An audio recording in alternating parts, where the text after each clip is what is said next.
Here are my answers in the following question of the movie Amelie and Rashomon. Number 1. What are the two films about? Provide a brief summary of each film. Answer.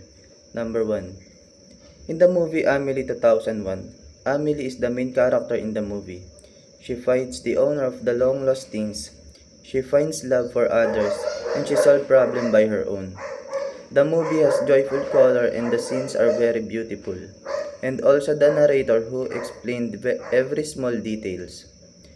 And about for the movie Rashomon, it is all about seeking the truth for the case. Number 2. Research on both filmmakers and about their backgrounds in filmmaking. Briefly discuss about their craft and contribution to filmography. Answer. In the movie Rashomon, Akira Kurosawa was born in Tokyo, Japan and grew up during a time of major social and political upheaval. Akira was one of Japan's most influential and internally renowned filmmaker, known for his groundbreaking work in cinema. In the movie Amelie 2001, Jean-Pierre Jeunet is influential and internally renowned filmmaker known for his groundbreaking work in cinemas.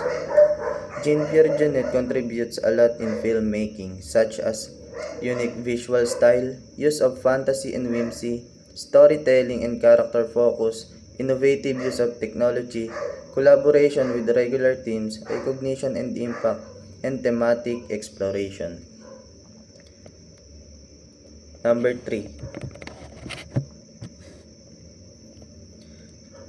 Provide visual explanation on how the films were shot, made and edited. What visual appeal and editing were added into both films in order for it to support its story? Were they effective? How? Yes or no?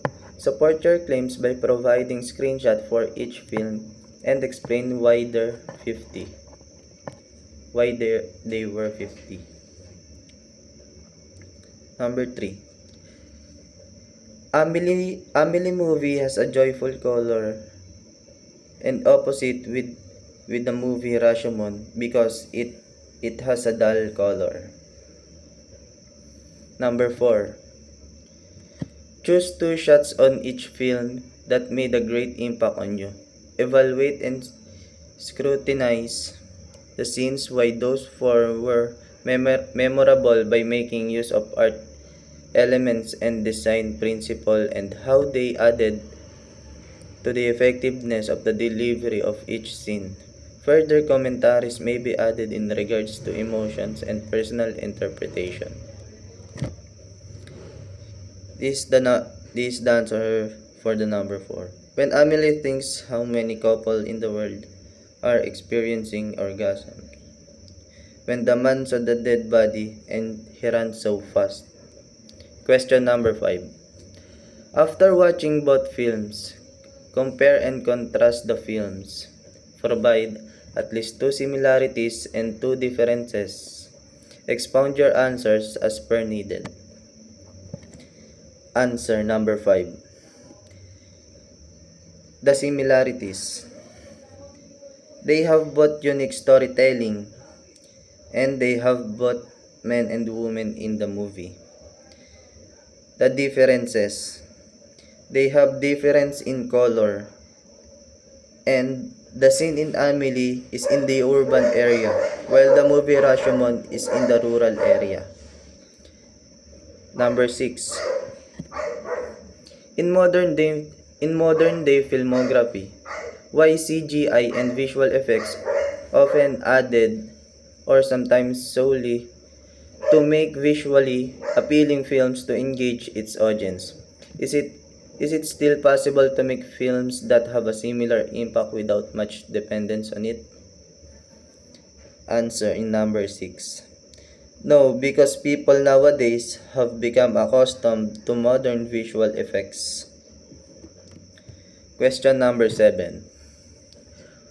What were your honest opinions about the films? Were they good or bad? Why or why not? Engaging or boring? Expound your answers. Answer number 7.